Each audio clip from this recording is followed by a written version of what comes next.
যখন বিশ্ব দেখল মিয়ানমারে কিছু বৌদ্ধ ভিক্ষু একটি মুসলিম সংখ্যালঘু জনগোষ্ঠীকে দেশ থেকে পরিষ্কার করার আহ্বান জানাচ্ছে, তখন তা ছিল অত্যন্ত বিস্ময়কর।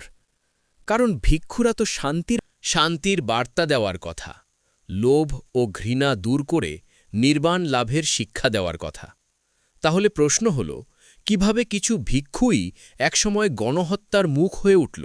রাথু, তিনি ৯৬৯ আন্দোলনের নেতা, একটি বৌদ্ধ জাতীয়তাবাদী সংগঠন যার সঙ্গে সামরিক বাহিনীর ঘনিষ্ঠ সম্পর্ক রয়েছে এবং যাদের বিরুদ্ধে মুসলিম বিরোধী প্রচারণার অভিযোগ আছে।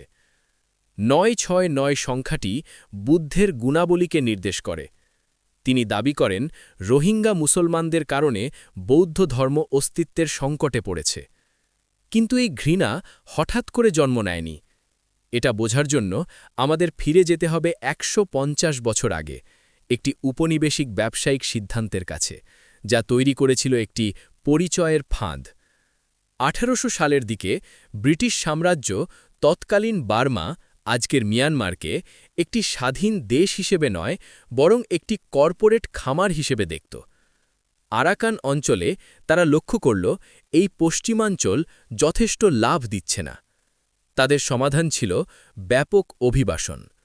তারা বেঙ্গল থেকে লক্ষ লক্ষ মুসলিম শ্রমিককে এনে ধান খেতে কাজ করাতে শুরু করে।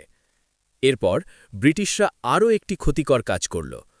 ১৯৩১ সালের উপনিবেশিক আদমশুমারিতে তারা সব মুসলিম পরিবারকে অভিবাসী হিসেবে চিহ্নিত করে, তারা যত প্রজন্ম ধরেই সেখানে বসবাস করুক না কেন। কাগজে কলমে তারা সবাই হয়ে গেল বহিরাগত। ব্রিটিশরা এসব অভিবাসীদের কেরানি ও কর সংগ্রাহকের কাজেও নিয়োগ দেয়।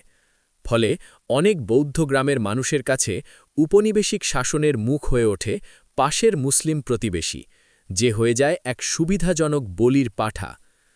দ্বিতীয় বিশ্বযুদ্ধের সময় এই ক্ষোভ রূপ নেয় সরাসরি সংঘর্ষে। মুসলিমরা লড়েছিল ব্রিটিশদের পক্ষে, বৌদ্ধরা জাপানিদের পক্ষে।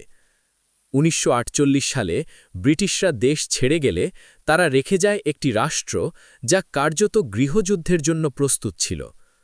বর্তমানে এসে সামরিক বাহিনী ও ৯৬৯ আন্দোলন সেই উপনিবেশিক ক্ষোভকে নতুনভাবে ব্যবহার করে একটি অদ্ভুত সংখ্যার মাধ্যমে। সংখ্যাটি হল ৭৮৬। ৭৮৬ হল বিসমিল্লাহির রহমানির রহিম বাক্যের একটি সংখ্যাগত মান। ইসলামী আবজাদ পদ্ধতিতে প্রতিটি আরবি অক্ষরের একটি সাংখ্যিক মান রয়েছে। মিয়ানমারের মুসলিমরা বহু বছর ধরে ৭৮৬ ব্যবহার করতেন, হালাল রেস্টুরেন্ট বা মুসলিম মালিকানাধীন দোকান চিহ্নিত করতে। কিন্তু চরমপন্থীরা এটিকে একটি ষড়যন্ত্র তত্ত্বে রূপ দেয়। তারা দাবি করে ৭+৮+৬ = ২১, অর্থাৎ ২১ শতকে মুসলমানরা দেশ দখলের গোপন পরিকল্পনা করছে। মিয়ানমার সামরিক বাহিনী এই ক্ষোভকে কাজে লাগিয়ে রোহিঙ্গাদের আইনি অস্তিত্ব মুছে ফেলতে শুরু করে। ১৯৭৮ সালে অপারেশন ড্রাগন কিং গ্রেফতার, ভয়ভীতি, ধর্ষণ ও সহিংসতার মাধ্যমে প্রায় ২ লাখ রোহিঙ্গাকে বাংলাদেশে পালাতে বাধ্য করে। ১৯৮২ সালে নাগরিকত্ব আইন পাশ হয়, যেখানে বলা হয় ১৮২৪ সালের আগে যারা বসবাস করছিল কেবল তারাই নাগরিক হিসাবে স্বীকৃতি পাবে। এক রাতের মধ্যে লক্ষ লক্ষ রোহিঙ্গা নাগরিকত্ব, অধিকার এবং আইনি অস্তিত্ব হারায়। ২০১০ সালের পর যুক্ত হল নতুন একটি অস্ত্র, প্রচার। চরমপন্থী ভিক্ষুরা দেশ জুড়ে ভলন করে বলতে শুরু করে মুসলিমরা বৌদ্ধ ধর্মের জন্য অস্তিত্বগত হুমকি। তারা ধর্মীয় ভাষণ, রাস্তার বিক্ষোভ এবং ফেসবুক পোস্টের মাধ্যমে ঘৃণা ছড়িয়ে দেয়। ২০১৭ সালের ২৫ আগস্টের পর এই প্রচারণা রূপ নেয় সামরিক অভিযানে। ফলাফল ছিল ভয়াবহ। হাজার হাজার মানুষ নিহত, গ্রামগুলো পুড়িয়ে দেওয়া হয়। মাত্র কয়েক মাসের মধ্যে প্রায় ৭ লাখ রোহিঙ্গা নারী, পুরুষ ও শিশু বাংলাদেশে পালিয়ে আসে। জাতিসংঘ একে বিশ্বের বৃহত্তম শরণার্থী সংকটগুলোর একটি বলে আখ্যা দেয়।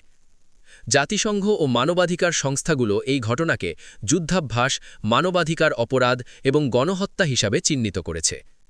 উত্তর রাখাইন অঞ্চলে পুরো গ্রাম পদ্ধতিগতভাবে পুড়িয়ে দেওয়া হয়।